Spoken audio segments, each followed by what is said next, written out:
नमस्कार, हॅलो, हाय, नमस्कार. सुषमाज कुकिंगमध्ये तुमचं स्वागत आहे. तर आज मी बनवणार आहे साबुदाणा वडे.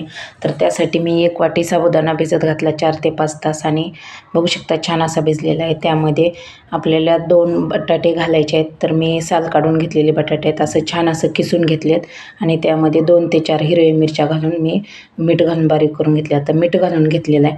छान असं मस्त असं आपण मिक्स करून घ्यायचं आहे आणि बघू शकताय छान असं हलक्या हलक्या हाताने मिक्स करून घेतले. कढई गॅसवरती आणि तेल गरम करायला ठेवलं. त्यात एक एक असे हाताला तेल लावून घेतले आणि एक एक वडे करून घेतलेले आहेत हातावरती आणि त्यात घालून घेतलेले आहेत.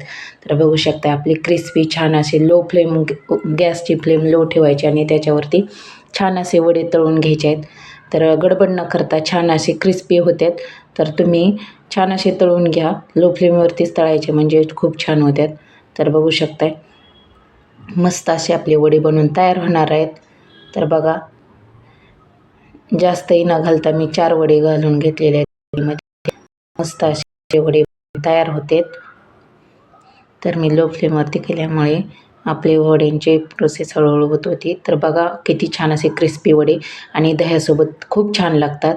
तर माझ्या वड्याची रेसिपी कशी वाटली कमेंट करून सांगा आणि तुम्ही कसं बनवता सांगा. माझ्या व्हिडिओला लाईक करा, शेअर करा आणि सबस्क्राईब